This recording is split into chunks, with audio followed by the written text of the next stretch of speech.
Hello, welcome to the Society for the Study of Celiac Disease's March webinar. I'm Sharon Weston, one of the co-chairs of the SSCD webinar committee, and I'm happy to present this engaging webinar featuring Vanessa Weisbrod, who will share practical strategies for healthcare providers to advocate for students with celiac disease in schools. Before Vanessa begins, I would just like to go over our agenda.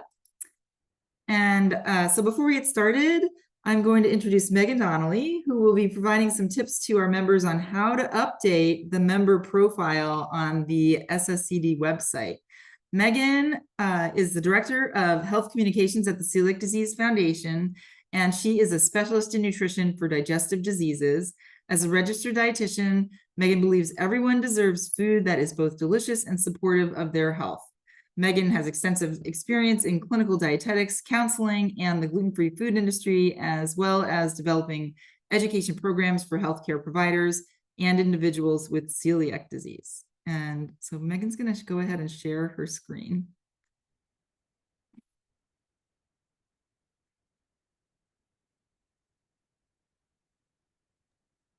Okay, can you see that?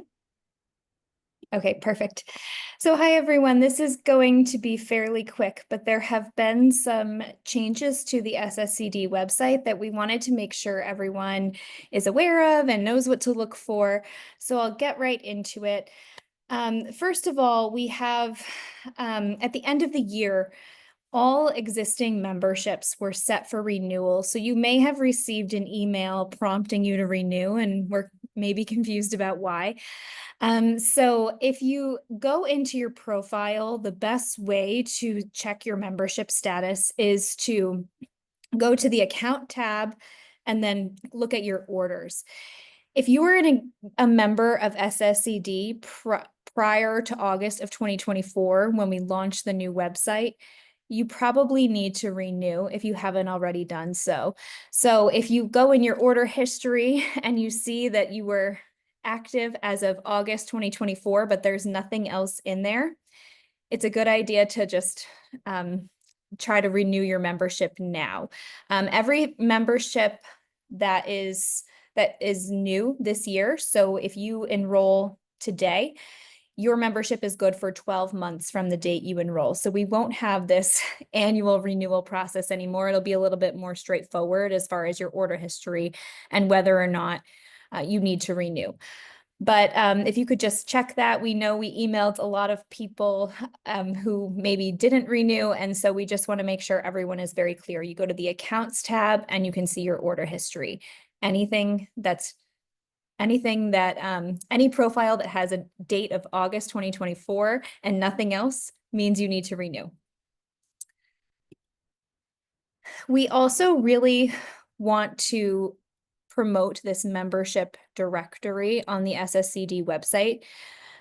This is a new feature on the website that we're really excited about for networking purposes, finding other providers in areas outside of your own, maybe referral networks, finding people with additional specialties. So in order to make this successful, we need everyone to go in and update their profile. So if you, I'll have on the next slide how you do that. But if you go to this link, or if you just click on membership and then membership directory on the drop down, it will bring you to the membership directory page and you can kind of see what it looks like. I do have I know this is a little small image of it here, but as you can see, you can filter by state, you can filter by province if you're in Canada, and you can also search by email if you know the person's email that you're looking for. I think most people, you can also filter by profession. So if you're a dietitian or a physician, there is that feature as well. So in order to do this, you need to sign into your account, go to edit account, and update the My Profile section. There are a number of mandatory fields that we would like everyone to fill out in order to standardize what this directory looks like. It basically is just your profession, your location, city and state, and your name. And you can opt out of this as well. If you don't want your information in the directory, that is okay, but you need to opt out. So you'll need to go into the member directory section of the website and check the box at the top of the page to opt out. All right, and finally, we also have a new feature called the Member Forum on the SSCD website. You get here by clicking Membership and then drop down Forum. This is a place where we hope members can connect, share experiences, share insight, collaborate, share case studies. We really want this to be an interactive component of the website for our members. So if you want to opt into the forum, you do need to opt in at this time. So you just go to the forum page and you can click on the top of it here, and you can, I am already opted in, so it says unread post, but it'll say right there, like, receive notifications, and you'll be able to opt into the forum. All right, and if you have any questions, please email us. We're happy to walk you through the new website. We'll be having more information about the new website in the coming webinars, but for now, I will turn it back over to Sharon.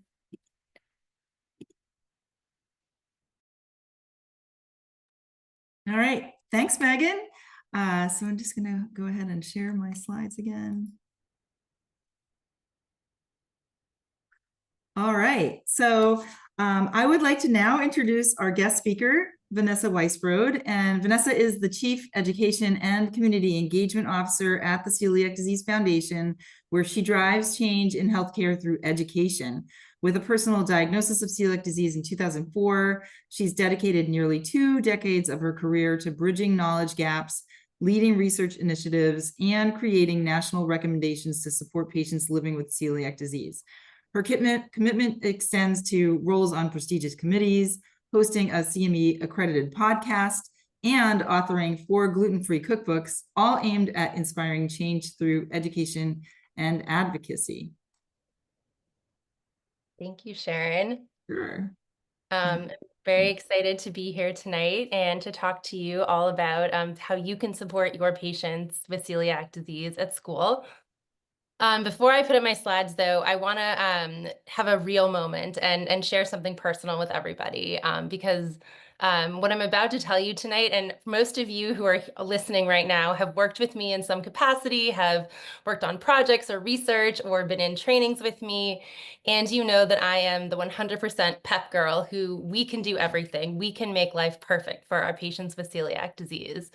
Well, I am a mom to an 11-year-old with celiac disease, where no matter how much planning went into his 504 plan, it failed him this week. Brandon, yesterday I was in a work meeting and got a call from his school. The nurse said, "I'm so sorry. The dietitian in the cafeteria just let me know that they accidentally fed Brandon 2 gluten-containing waffles." And I was like, "How long has it been?" And she's like, "About 45 minutes." And she's like, his stomach is cramping terribly right now. I think that you need to come and get him." So I rushed out of my meeting. I ran straight to the school, picked him up. And by the time we got home, within 5 minutes, he was vomiting. And he vomited all afternoon yesterday into the night. It was rough. It's been 8 years since he was diagnosed, and he's never had an exposure that badly before. He has a 504 plan. His school is extremely aware. They do an excellent job. And there was still a mistake that happened. There was a dietetic intern who started this week at the school, and she wrapped all of the waffles that were supposed, all the gluten-free waffles were supposed to be wrapped and packaged separately and put on separate trays. And she just wrapped all the waffles. And so all the kids that needed gluten-free ones got regular ones. And so it was a very honest mistake. The girl who made the mistake is actually the one who reported it, and the school has responded very appropriately. But it's a very stark reminder that no matter how much we prepare, and we prepare our patients to get the right plan in place and to do all of the right things, that mistakes happen, and that it is part of living with celiac disease that they will be exposed to gluten. And so my presentation tonight is going to be very much leading you down the path of teaching your patients how to not let these things happen.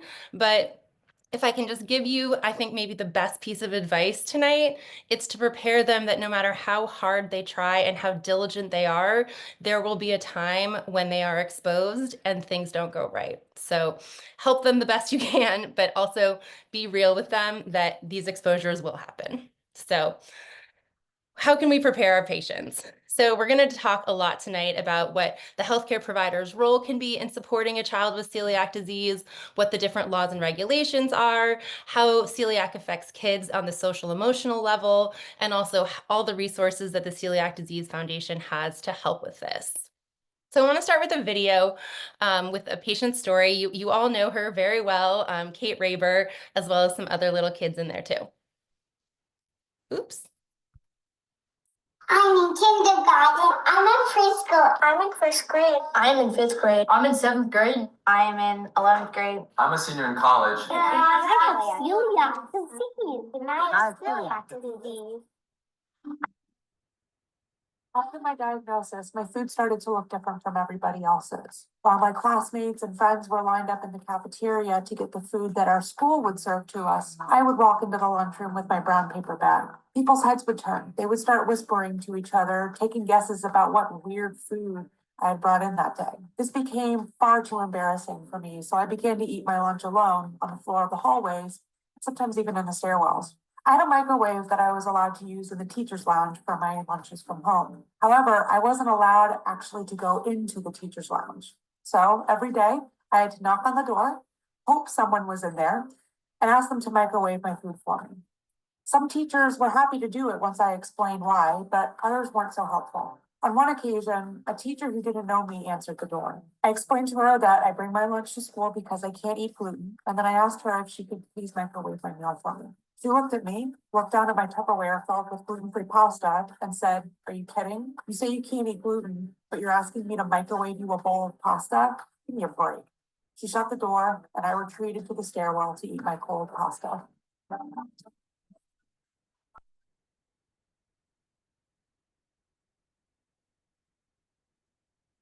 So we know that celiac disease affects about 1% of our population, and these kids, most of them attend federally or state-supported schools.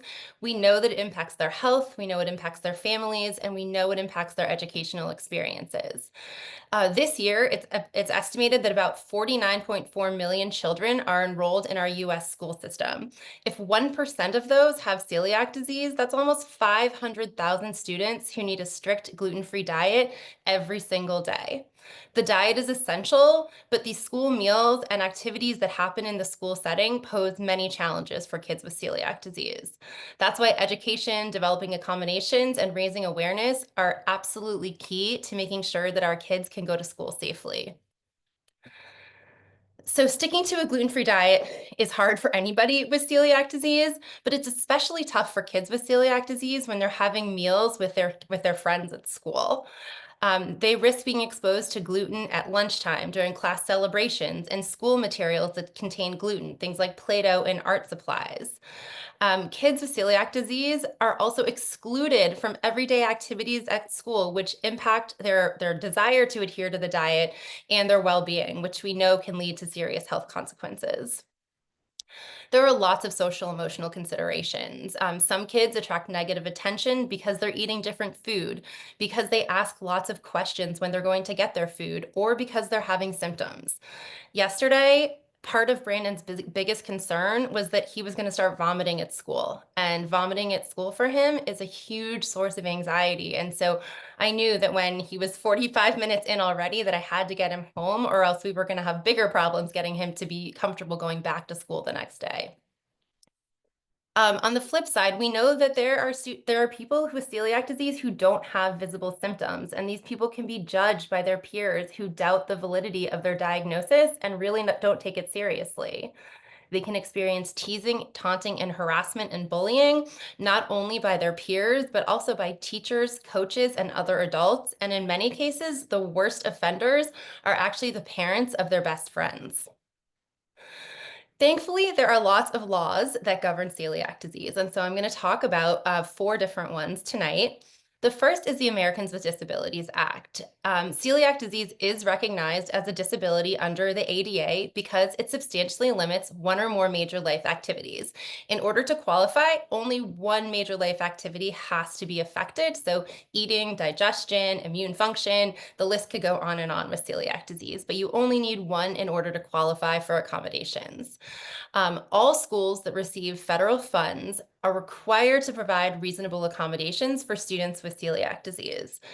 A lot of people say, well, okay, so private schools wouldn't qualify. However, any school that receives any sort of federal aid, if they received COVID subsidies, if they accept any type of loan program, that would require them to follow ADA. And if they don't follow these rules, it would be considered discriminations, and families are able to file complaints with the Office for Civil Rights if the schools do not comply. I have been doing this for almost 20 years and have worked on thousands of 504 plans, and only one time have we ever had to file a complaint that was worked out very, very quickly. So it is very, very few and far between that it gets to that point. So Section 504 of the Rehabilitation Act is a federal civil rights law that protects students with disabilities, celiac disease, of course, being one of them, in any school that receives federal funding. Students with a disability, they're entitled to a 504 plan, which ensures that they receive the necessary accommodations for equal access to the educational experience. Now, what I don't want you to get confused about is the wording that says equal access to education, because if you actually go in and read the whole entire law, what it says is that to the educational programs and any services that are included in that. And so food services is absolutely included in that. If field trips are part of the educational program, those are absolutely covered. If PTC, PTO events are included in the program that is offered to other students, those events also have to be accommodated for the child with celiac disease. So common accommodations that you would see: safe gluten-free meals in the cafeteria, preventing cross-contact in classroom and activities, permission to carry and eat safe snacks as needed, and of course, training staff on celiac disease. These are just a few. We're going to go through lots more accommodations later. The most important thing to understand about Section 504 is that it does require schools to accommodate, but it requires that they are reasonable modifications. So for example, we can't ask that the entire school changes to be gluten-free. We can't ask that an entire classroom be made gluten-free. So we can't dramatically alter the policies and practices or procedures. Any modification has to be considered reasonable. And that's something that I would encourage you to really set up with your patients, because sometimes they come up with the most unreasonable requests for things like, well, it would be reasonable for the kitchen to have all new equipment for everything. And sometimes parents will even say, I will purchase you an entire new kitchen. And they'll say, well, that's lovely, but we have nowhere to put it. And so we have to be really reasonable in the types of accommodations that we ask for. And so it's helpful if, as healthcare providers, you set that expectation up from the very beginning. So the National School Lunch Act and the Child Nutrition Act are laws requiring that schools provide nutritious meals to all students. These laws require that schools accommodate special dietary needs. And it doesn't matter what that dietary need is, they're required to accommodate it. The USDA very clearly says that any school that participates in the National School Lunch or Breakfast Program must accommodate. So if a child has celiac disease, all they need is a letter from a doctor saying that they have celiac disease, and they are required to accommodate. The other thing that the USDA says is that they can't charge students more. So we know that gluten-free products cost more, and the schools are not allowed to charge more. What they have done is taken a really close look at ordering lists and product availability, and it is possible for schools to not go outside of their budgets with ordering gluten-free products. There are a lot of naturally gluten-free ways to do this. There are enough vendors now that are supplying to schools that they can order, 10 gluten-free hamburger buns as opposed to having to order cases and cases of them. And so there are ways to do it where they are not going to be very much in the hole on the additional cost for the food. There's also universal school meals. So 8 states across the country, California, Maine, Colorado, Minnesota, New Mexico, Vermont, Michigan, and Massachusetts have all passed legislation where breakfast and lunch are free to all students regardless of their income. This is amazing news. I live in Massachusetts and my kids get breakfast and lunch every day at school. For Brandon, that includes a gluten-free meal. They are obligated, just like with the other lunch and breakfast programs, to provide gluten-free food at no additional cost. This is really important if you have families who are food insecure. Being able to have 2 meals every single day provided to your child with celiac disease will cut their grocery bill tremendously. Schools in all 8 states are able to order gluten-free, individually packed muffins. They can order boxes of cereal. They can get Czech cereal in multiple different flavors. They have Udi's muffins in several different flavors. There are lots and lots of options that they can order easily that meet all of the cost requirements for schools. Many schools will also give kids extras to take home with them over the weekend. And so if you have food insecure families, please make sure they are getting these meals at school. But thanks to research from Boston Children's, we know that participating in these programs is not as easy as it may seem. These programs were designed to remove barriers to participation. We know that families didn't participate in free meal programs because of the paperwork and the bureaucracy around qualifying for them. I know when I was helping families at Boston Children's enroll, we had families that would miss qualifying by $700 of income a year. And so they wouldn't be able to. And so these universal school meal programs took away the income requirements and was supposed to make it easier. But as this paper that was led by Dr. Dew at Boston Children's shows us, we know that families are still not enrolling. 50% of families with a positive screen for food insecurity were not partaking in free meal programs. 1 in 6 of them did not have a 504 plan. And the main reasons that they didn't participate were lack of trust and confidence in the school cafeteria. The child didn't like what was being served. They believe that the school does not communicate about gluten-free options, and they were concerned about gluten cross-contact in the cafeteria. 75% felt very limited by the gluten-free foods offered at school. So we know that there are a lot of barriers to participating in these programs, but we are working very hard right now to overcome them. I'm not going to go through everything on this slide, but the main barriers that we've seen, there's poor communication by the school about what options are available. We would have families tell us that their schools don't offer gluten-free food. I would call the school and they'd be like, oh yeah, we have a whole gluten-free menu. I'm like, well, where is it? Like, how does anyone know that? And you would find out that the school nurse who's working on the 504 plan has never met the head of the cafeteria and they have no idea what is actually on the menu. And so the message about what's available never gets to the menu, which is never communicated to the family. And so right now, our team that worked on that research is working on education programs with the Massachusetts Department of Elementary and Secondary Education to work on overcoming what all those barriers are. And it is possible. Schools can communicate better with parents. They can communicate through email, through the websites, by hosting webinars and just informing them. They can start talking to their administrators and their nurses. Something that I would encourage you to tell your patients if they tell you that the schools don't have good gluten-free options, tell the parents to just call the food service provider and set up a meeting and go in and sit down with them and look at their ordering book. I did this. I was very nervous to do this, but I did. And once a week, our kids have breakfast for lunch. And Brandon was getting just gluten-free toast where his friends were getting alternating pancakes and waffles. And so I was like, can we just see what's available? And it turned out that there were 2 options for gluten-free pancakes and gluten-free waffles. There were also dairy-free and nut-free. And so they were within right in the normal price range. They didn't add any additional cost. And so now the pancakes and waffles are able to be served to kids with gluten, dairy, and nut allergies. And it wasn't that the school didn't want to serve them, it was that nobody had ever looked to see if it was available. And so it really does take being proactive. And so if you hear parents saying, they don't have food available, they can't do it, make sure they're talking to the right people. Make sure they're not getting this information from a principal or a guidance counselor or a nurse, but that they're actually talking to the people who are handling the food. Every school district in the country has a dietitian that works in the nutrition services department. Make sure you're talking to that person and getting the right information. These are just two examples.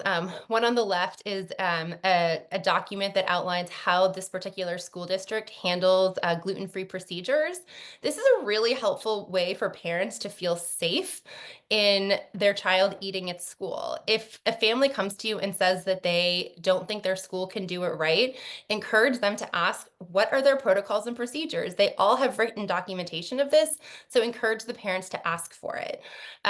This menu that I have here, I'm actually really proud of because Arlington Food Services was a terrible, terrible district when Francie Kelly and I started working with them. They had nothing available, and our families at Boston Children's were very cranky about it. And so Francie and I have spent quite some time working with Arlington. We've done education sessions for their teams, and it was really exciting to see that they now have a whole gluten-free menu that is going out for those patients. So with a little support, it really is possible.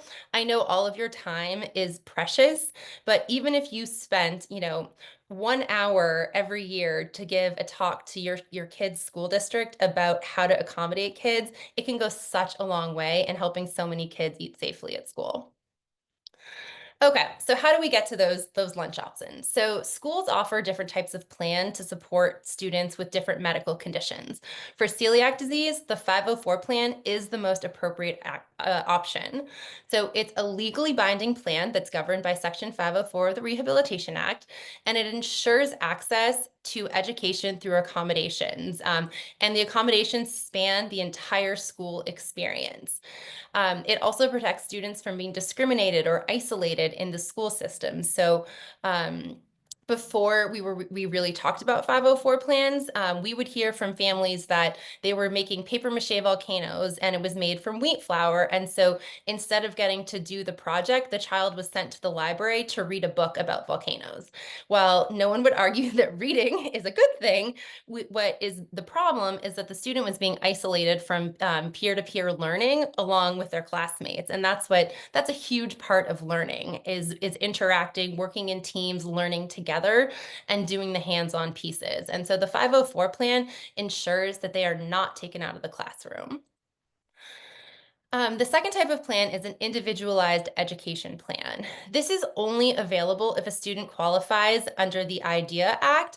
And so there are 13 conditions that will qualify as a learning disability.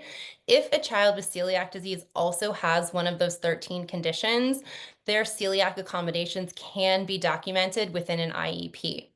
The only thing I will caution is that if the celiac accommodations go into the IEP, some of these learning disabilities can be overcome and they may no longer need the IEP. And so if the IEP goes away, the celiac accommodations would also go away. And so then the family would just need to know they would need to transfer the celiac, which will never go away, to a 504 plan.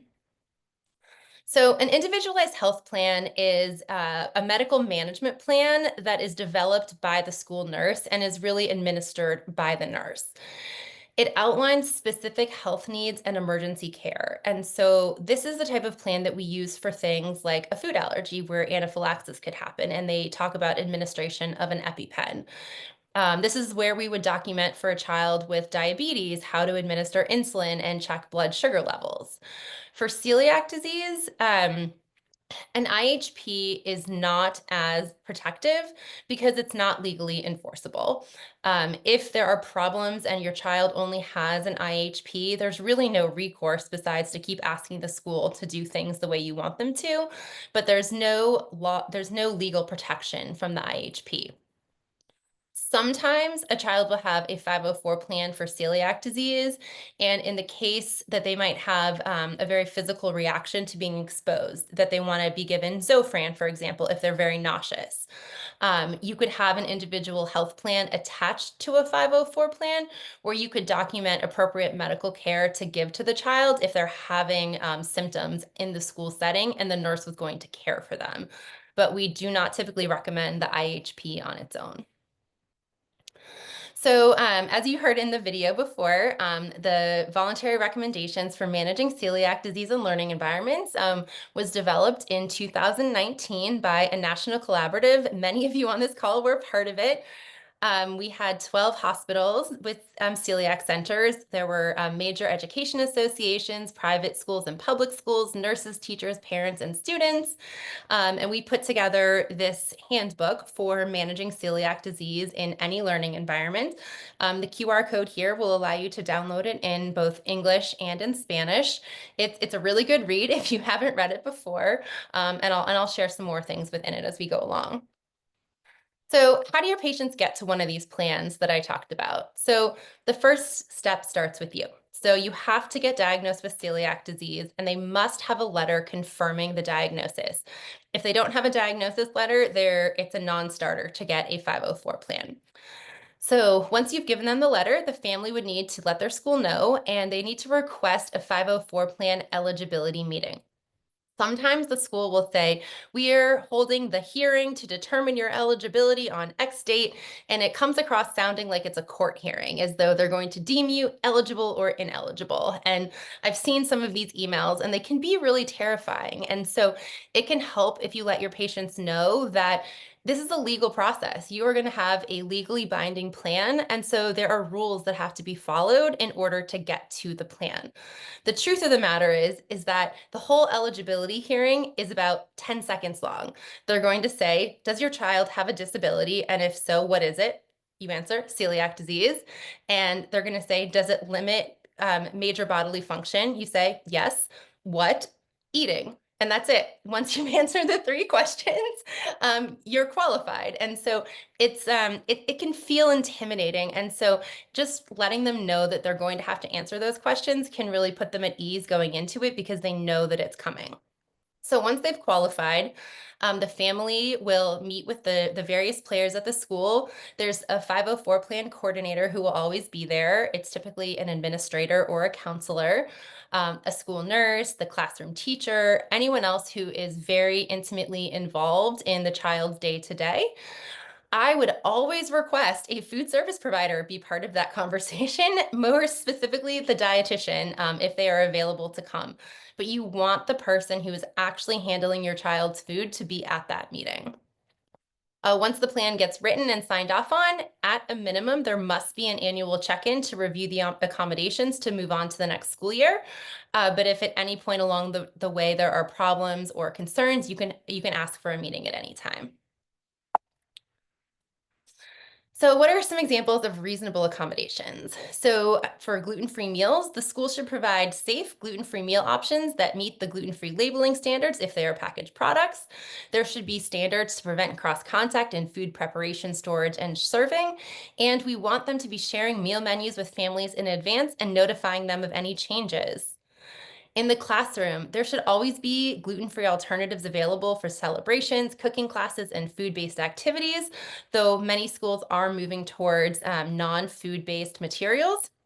However, I will say there are many schools that I have worked with who say that they are food-free classrooms, but then the 100 days of school roll around and all of a sudden there are poster boards with pasta stuck to it, or, kernels of corn, or Play-Doh, for example, which actually is made from wheat flour. And so a lot of times they don't realize when they say not food-based doesn't necessarily mean gluten-free, because a lot of these items still do contain gluten. No one would consider paper mache to be a food-based item, yet it's made from wheat flour. And so it's, we have to, even if you see the words food-free classroom, you have to look at what those materials are actually made from, because a lot of times they do contain wheat. We would also expect that eating areas would be cleaned and shared spaces are cleaned to reduce the risk of any gluten cross-contact. Inclusion and safety are really, really important. Everyone should be washing their hands no matter what, but we want to make sure it happens, before and after any gluten-containing materials are involved. Teachers and other staff members should be trained about celiac disease and the gluten-free diet. And this is probably the most important, but we want students to be able to participate in all school activities without exclusion or restrictions. We want them to have the full school experience. So here's a little message from some kids about how their schools accommodate.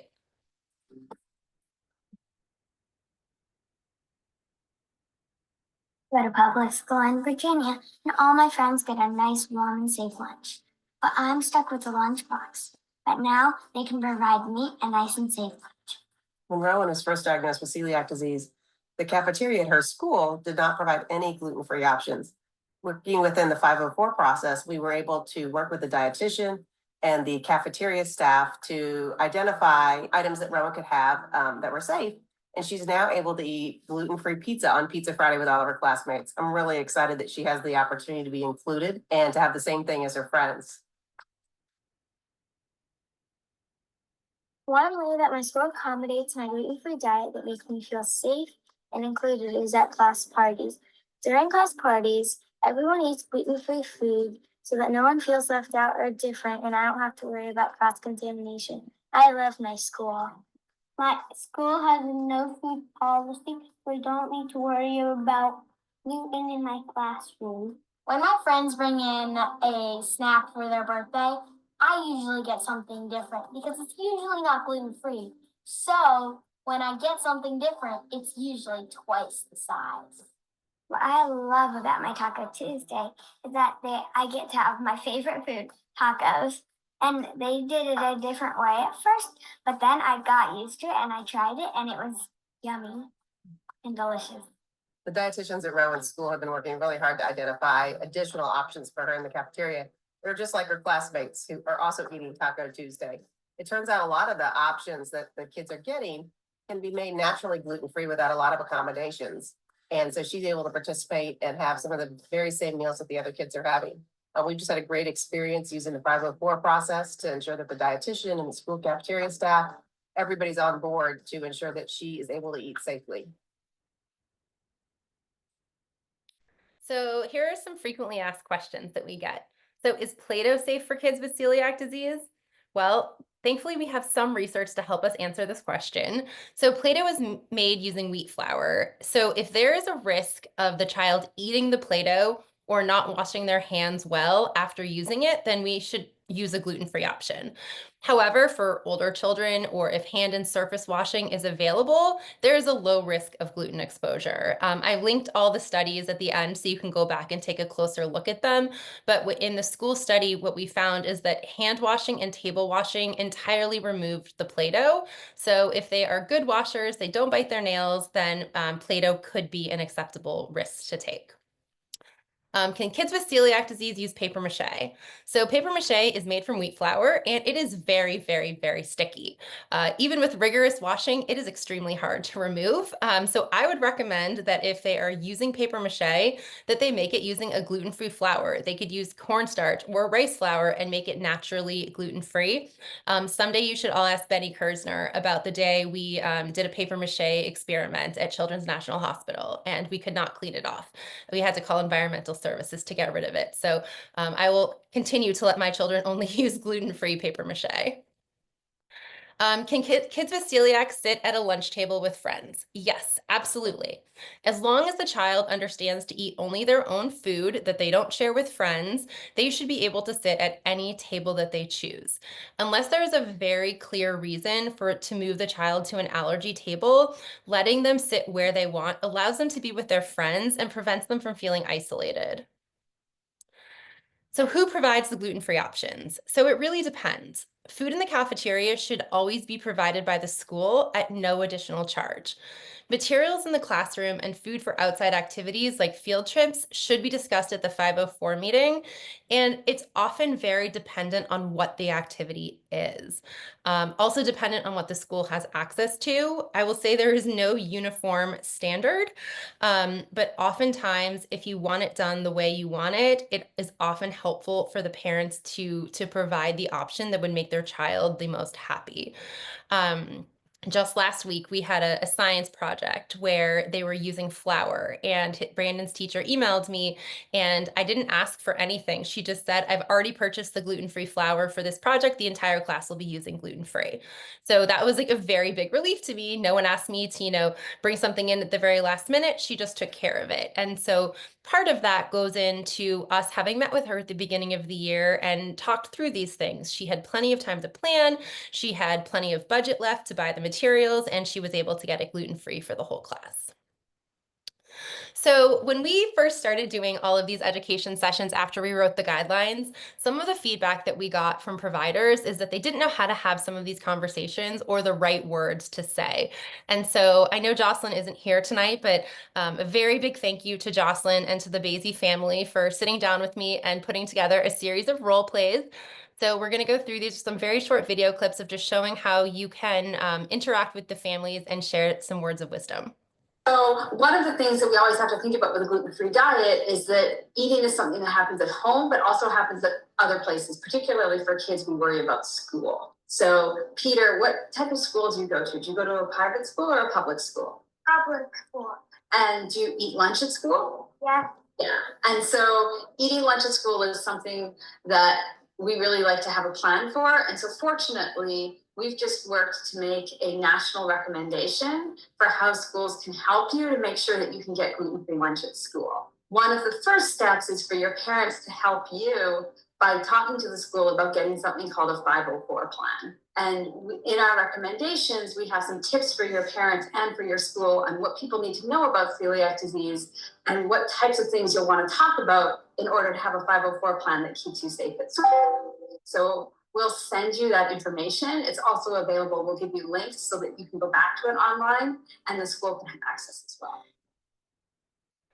So explaining the plan can be challenging, and it can, it's hard to remember what all the laws are. And so here are some words from Jocelyn on how she explains it.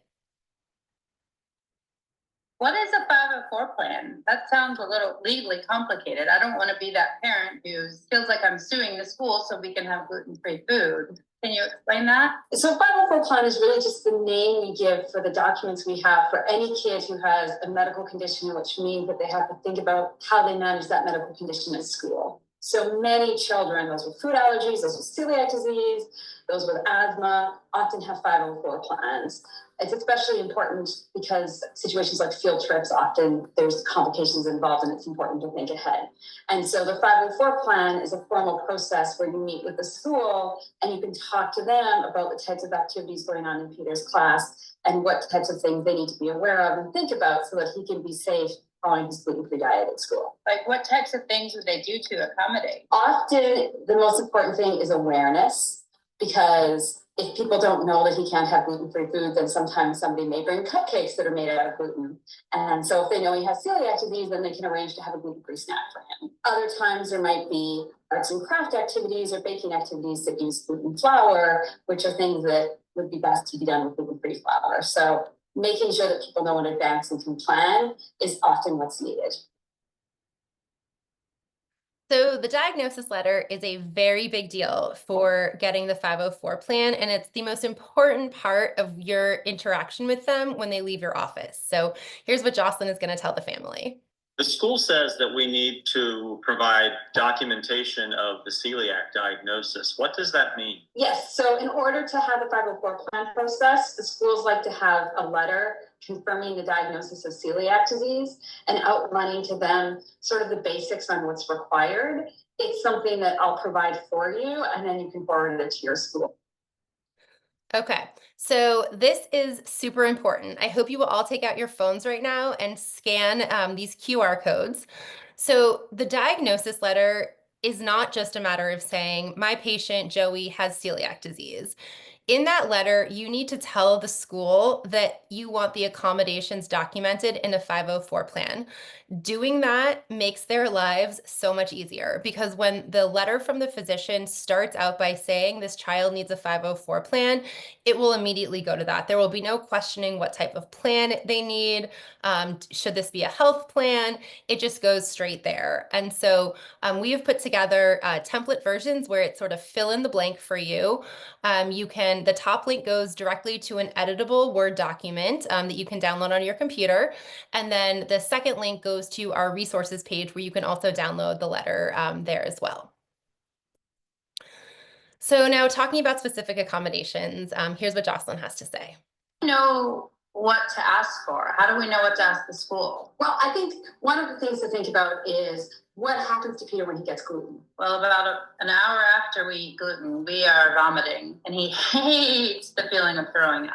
And it's something that also leads to some anxiety, and that it's hard to get him to eat again after that happens, because he just really, really is so miserable when it happens. And most kids don't want to vomit and will do everything to avoid vomiting again. I think it's important to think about, okay, so what if he gets exposed to gluten at school? School should know that if he has gluten, he might be vomiting, and there should be an accommodation for him to be able to go to the school nurse. He should be allowed to call you if he needs to.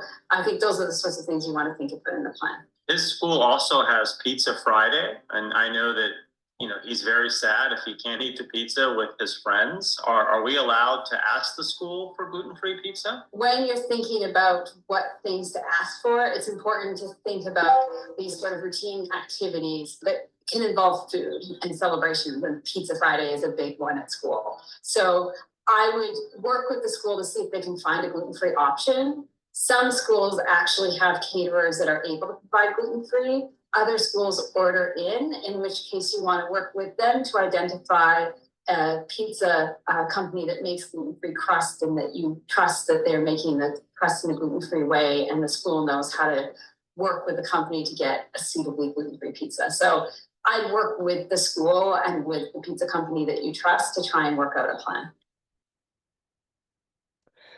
So as I started this session by telling you a story about how errors do occur, they will happen, and they are expected to happen. And so here's how Jocelyn was advising this family. This incident in which we were on a field trip, I think we accidentally got the dairy-free lunch instead of the gluten-free lunch, and we were gluten. And he was so sick. I just don't know how to handle those type of situations. So I think the most important thing to remember is that even when you do your very best to try and avoid gluten, sometimes gluten will find you and you'll get glutened. And so use this as a learning experience to think about what we can do the next time to try and avoid that happening. And just like parenting, you strive to be perfect, but there's definitely some moments you're not proud of. And it's the same for schools when they're trying to provide a gluten-free diet. So some of the things to think about are, can there be a designated person who's responsible for making sure that the gluten-free food gets to the person who needs the gluten-free food? Often families will have a parent accompany on the field trip just because it helps them feel confident that the gluten-free food is going to be appropriate. Sometimes children will bring their own food on the field trip because that makes them feel more comfortable. I think what's really important for Peter is that he learned that there's people at school that he can trust to give him food that's safe, because he's going to be going to school every day. And it's important that he is able to eat there and feel comfortable, and that eating doesn't make him anxious.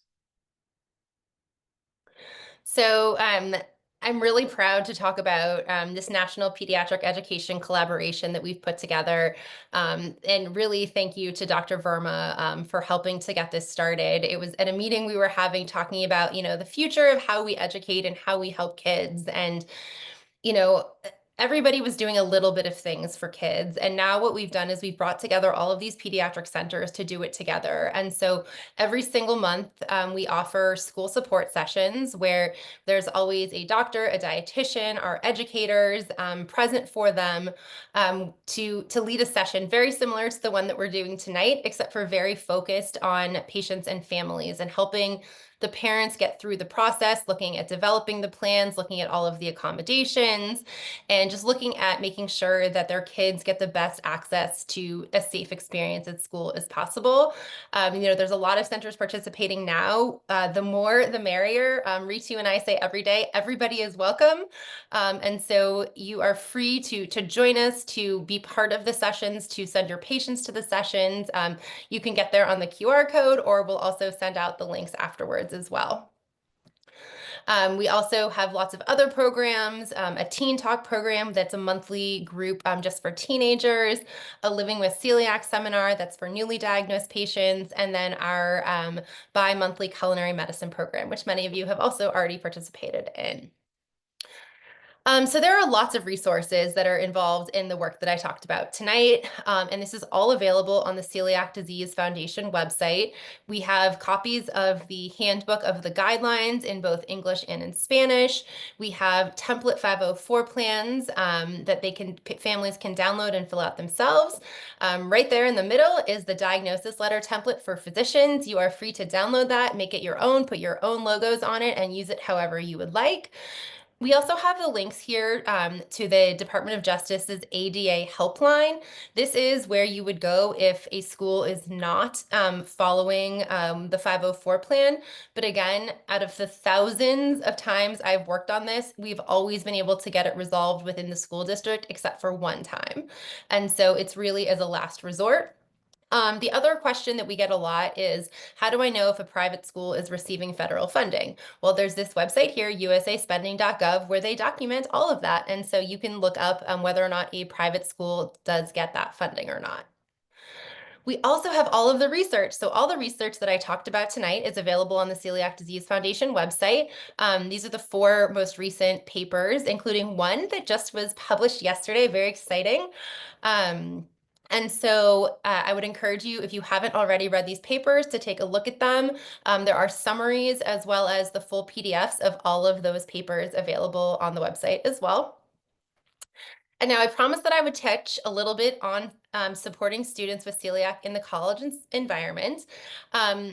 First and foremost, when a student goes to college, they must meet with the Office of Disability Services because they are the ones who govern all of the accommodations for them.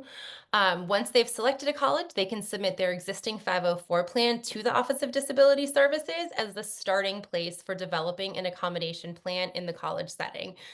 The college plan will not be called a 504 plan. Different universities call it different things, but it's just a helpful starting place to develop a set of accommodations. But the best advice I can give you about college is to sign up for attending the Society for the Study of Celiac Disease College Summit, where there will also be scholarships offered.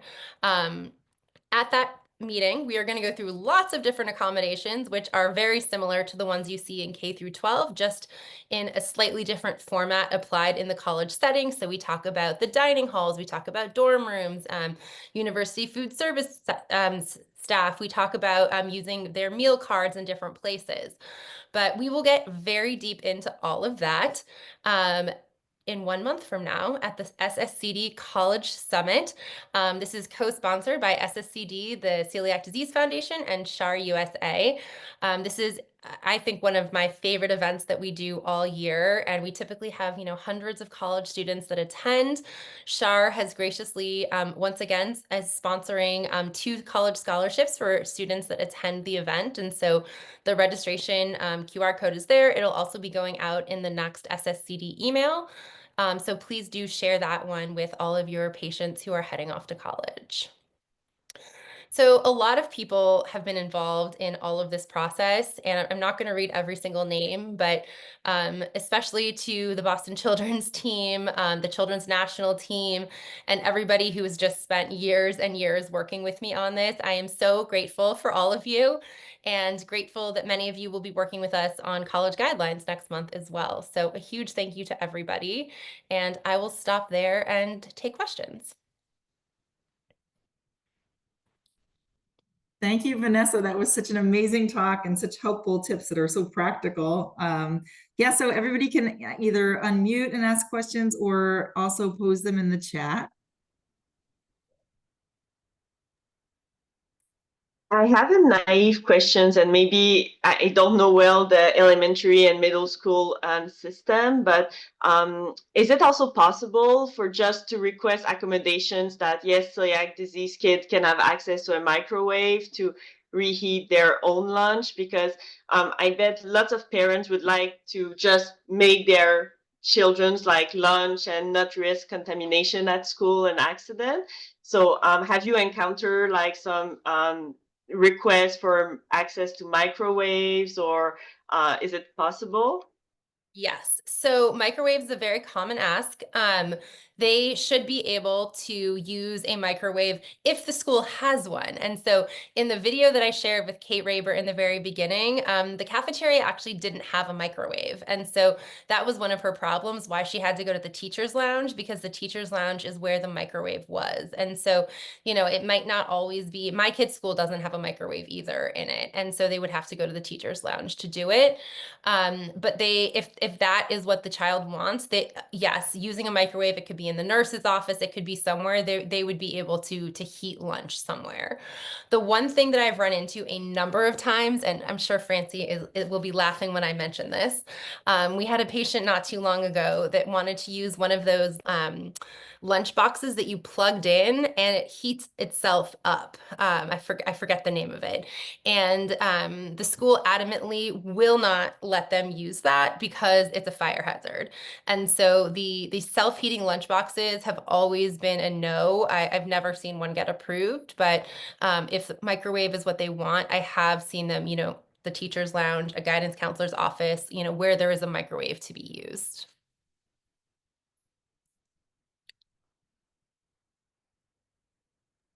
I have another question that's just, you know, pointing out the differences between the 504 and the IHP. And a lot of parents that I see just say, oh, our school just recommended that we just get an IHP, that's just fine. But the major difference between the IHP and the 504, I guess, you know, if you want to just point that out again, that would be great to Yeah, sure. So the legally bindingness of them. So a 504 plan is a legally binding document and they're required to accommodate. And that's sometimes why they don't want to do it. It's also more work for them, which is why we recommend downloading the templates. If it's the provider letter, the template 504 plan, by you guys using those documents, you're actually doing most of the hard work for the school. On the 504 plan, they're required to explain what celiac disease is, but your letter will explain celiac disease, and so they can copy and paste it. They have to explain what is the gluten-free diet. If your letter explains it, they can copy and paste it. And so by us giving the patients the right resources from the beginning to give the school, it makes it a whole lot easier for the schools to actually get the plans together.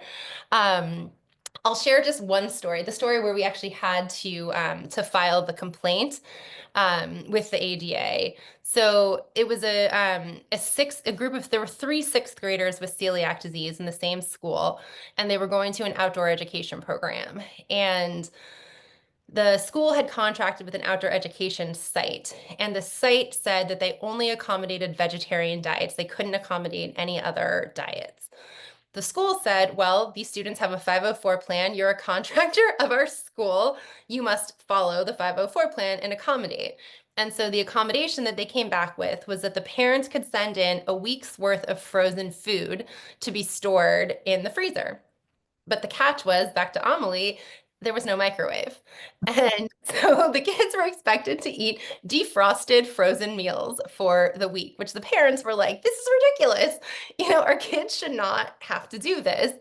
And so we went to the Office of Conflict and Resolution within the school district, and the school district said, this is on the site. They're a contractor. They're legally obligated to accommodate. The site said, we gave you an accommodation, take it or leave it.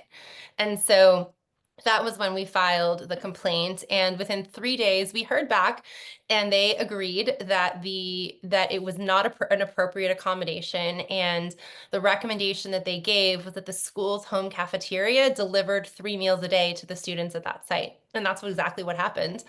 And so someone from the home cafeteria had to deliver meals for these kids 3 times a day. That was the last time the school district ever contracted with that site. So it was a really challenging situation to be in and very hard to get it resolved, but I was grateful at how quickly they got back to us. And once the ruling came back, it was super, you know, quick. The school agreed and they did it. So it was a happy ending. Yes. Let's see if are there any more questions? If not, I think I'm going to go ahead and share my screen, and I'll just conclude here. Let's see.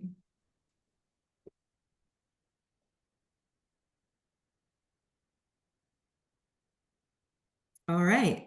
Well, thank you, Vanessa. That was just amazing. And I'm sure that everyone will be able to access all that information and really appreciate what you've done and just laying that groundwork. And all of those links are going to really help a lot of people. So thank you again. I just would like to just go over our next webinar, which will be on April 3rd. And that will be on the topic of tech and gluten-free living, leveraging apps and technology to manage celiac disease. And also just point out that most of our webinars are recorded and they're posted on the SSCD website for our members. And make sure that you're keeping up with SSCD by going to the website that has been updated. And I'd also like to just thank our webinar committee and also the SSCD Council. And just in closing remarks, just again, we want to encourage everybody to join SSCD, spread the word. Membership is open to medical, scientific, and allied health professionals, and there are many benefits for joining SSCD and being a member. And again, the website is www.theceliacsociety.org. And thank you. Good night, everyone.